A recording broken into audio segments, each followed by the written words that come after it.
Olá, ouvintes da CBN Ribeirão. Nos últimos tempos, nós temos ouvido muito, e principalmente lido bastante na imprensa como um todo, sobre a agricultura familiar, literalmente separando o pequeno produtor do chamado agronegócio. Antes de qualquer coisa, é preciso entender, que agronegócio é uma tradução livre para um termo americano de agribusiness, que foi criado na década de 1950. E no momento em que esse termo foi pensado, em que se pensou em agribusiness, esse próprio termo ele definia todo um conjunto de atividades que aconteciam no campo. Assim, dessa maneira, por exemplo, os insumos que eram produzidos na cidade, portanto, eles eram produzidos fora de uma fazenda, eles eram adquiridos por um produtor que vivia dentro de uma fazenda.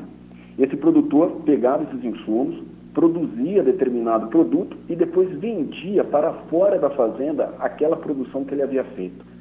Então, dessa forma, todo o fluxo de movimentação que existia de bens e serviços, eles puderam ser separados entre antes, dentro e depois da fazenda.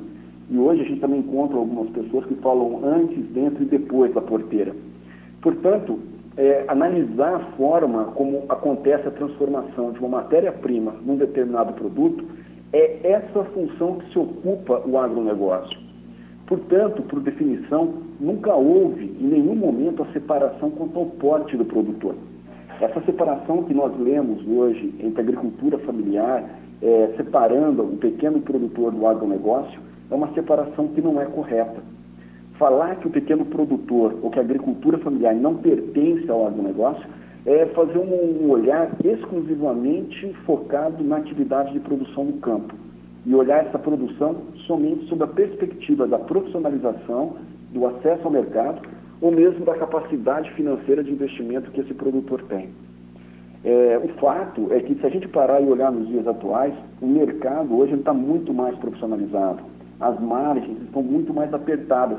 Isso faz com que qualquer empresa ou qualquer empresário rural, digamos assim, ele precisa ter tecnologia e ter maior produtividade por área quando a gente começa a olhar em termos de produção.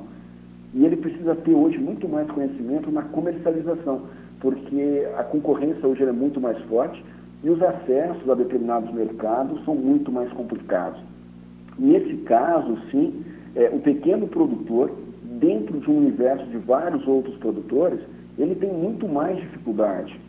Então, quando eu comparo o pequeno produtor ou um agricultor, digamos, de predominância muito mais familiar, vamos por assim, ele tem muito mais dificuldade quando comparado com uma grande organização.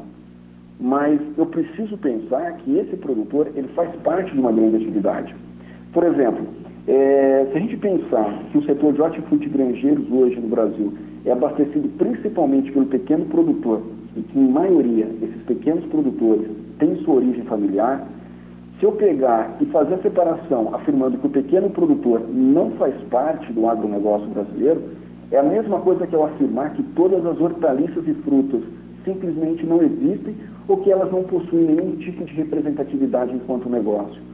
Ou seja, é um grande equívoco fazer a separação do pequeno produtor como não pertencente ao agronegócio. Ele faz parte sim do agronegócio.